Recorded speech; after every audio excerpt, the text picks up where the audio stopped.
मागच्या 1-2 सेशनमध्ये आपण बघितलं, की कसं कॅल्क्युलेट फंक्शन आपण यूज करू शकतो आणि काही फिल्टर कंडिशन अप्लाय करू शकतो. तर आता कधी-कधी अशी रिक्वायरमेंट असते, की मला काही डेटा कॅल्क्युलेट करायचा आहे, परंतु मला कुठलाही फिल्टर लावायचा नाही. म्हणजे अ, काही फिल्टर लावलेले असतात, काही मेजर्समध्ये क्रिएट केलेले असतात, पण मला कोणताही फिल्टर अप्लाय करायचा नाही. तर ते कसं करणार? त्यासाठी आपण अ, एक ऑल म्हणून फंक्शन आहे. जे आपण यूज करू शकतो आणि जे काय करतं कोणतेही फिल्टर असलेले आपल्या त्या पर्टिक्युलर टेबलला म्हणा किंवा पर्टिक्युलर कॉलमला म्हणा ते नलिफाय करून टाकतात. तर ते कसं करतात ते बघूया आता आपण. तर आता आपल्याकडे हा जो डेटा आहे, हे टेबल मी आता डिलीट करतोय आणि त्यानंतर क्वांटिटी सोल्ड टोटल ऑर्डर इथे आहे. काय केलंय मी फक्त हे दोन टोटल ऑर्डर्स आणि विकेंड ऑर्डर्स एवढंच कन्सिडर केलेले आहे. परंतु आपण इथे टोटल ऑर्डर जर बघितलं इथं, तर हे टोटल ऑर्डरचं जे मेजर आहे,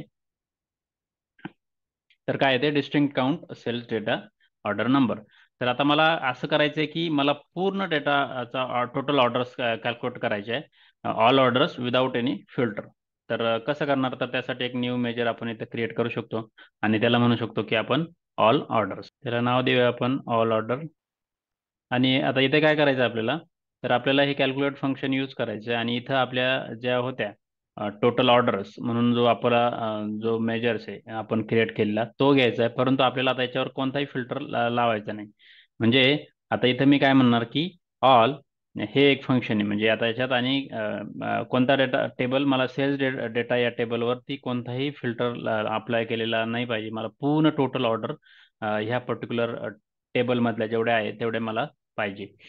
तर ते करण्यासाठी आपण हे फंक्शन यूज करू शकतो, जे की कोणतेही फिल्टर आपल्याला ठेवत नाही ह्या टेबलवरती. आणि आता आता आपण जर हे जे मेजर आपण जे क्रिएट केलंय, ते मी इथे ऍड केलं ऑल ऑर्डर्स म्हणून.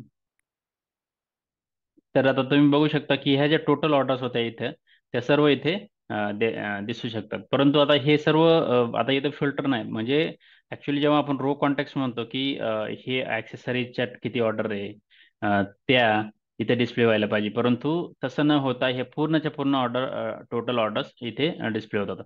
आता याचा तेवढासा उपयोग होत नाही किंवा बिझनेसची रिक्वायरमेंट तशी नसते, परंतु हे कधी उपयोगात असतं की जेव्हा आपल्याला काही पर्सेंटेज मध्ये बघायचं असेल की त्याचं ऑर्डर पर्सेंटेज किती आहे. म्हणजे याच्यात पर्सेंटेज ऑफ ऑल ऑर्डर्स म्हणजे याच्यात ऍक्सेसरीज मध्ये टोटल ऑर्डरच्या अगेन्स्ट किती माझ्या ऑर्डर आहे या टोटल याचा दोघांचा आपल्याला पर्सेंटेज काढायचं असेल तर त्यावेळेस आपण हे करू शकतो. मग ते कसं करायचं? त्यासाठी एक नवीन मेजर आपण क्रिएट करूया आणि पर्सेंट ऑफ ऑल ऑर्डर्स त्याला नाव देऊया पर्सेंट ऑफ ऑल ऑर्डर्स. आणि याच्यात काय करायचं आपल्याला? फक्त एक डिवाइड फंक्शन यूज करायचं आहे. जसं की आपण टोटल ऑर्डर्स आणि आपण काय केलं टोटल ऑर्डर्स हे मेजर आहे आणि त्याला आपण कोणत्या याने करणार? ऑल ऑर्डर्स म्हणजे जे आता आपण कॅल्क्युलेट त्याने डिवाइड करायचं आणि त्याचं पर्सेंटेज इथं आपण कॅल्क्युलेट करू शकतो. म्हणजे हे पर्सेंटेज आता आपल्याला समजेल की नेमकं पर्सेंटेज किती आहे. आता इथे मी जर याला ऍड केलं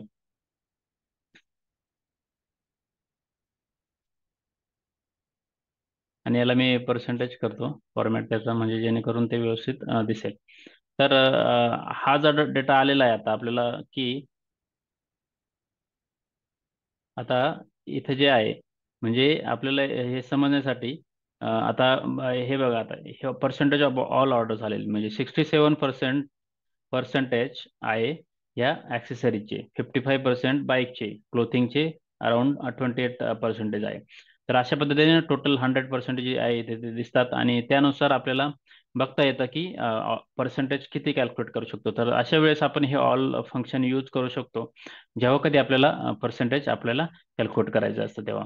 तर ही एक यूज केस झाली. अजून एक यूज केस आपण ॲव्हरेज रिटेल प्राइस काढू शकतो. म्हणजे आपल्या पूर्ण टेबलमध्ये ह्या प्रोडक्ट लुकअप टेबलमध्ये किंवा प्रोडक्ट लुकअप टेबलमध्ये किती ॲव्हरेज रिटेल प्राइस आहे. म्हणजे तो टेबल जो आहे आपला हा प्रोडक्ट लुकअप ह्या टेबलमध्ये काही प्रोडक्ट प्राइस आहे किंवा रिटेल प्राइस म्हणतो आपण तर त्याची ॲव्हरेज किती आहे. तर ते तसे काढायचे असेल टोटल प्राइस काढायचे असेल तर ते पण आपण करू शकतो. त्यासाठी आपण एक न्यू मेजर क्रिएट करू शकतो आणि त्याला म्हणू शकतो ओव्हरऑल ॲव्हरेज प्राइस. आणि याच्यात परत आपण एक कॅल्क्युलेट फंक्शन यूज करू शकतो आणि इथं आपली रिटेल ॲव्हरेज रिटेल प्राइस हे फंक्शन आहे आणि याच्यात फक्त आपल्याला कोणताही फिल्टर लावायचं नाही. म्हणजे इथे बघितलं की आपण ऑल काय म्हणणार की, आणि हे प्रोडक्ट लुकअप टेबल जो आहे त्याच्यावरती मला कोणताही फिल्टर लावायचा नाही.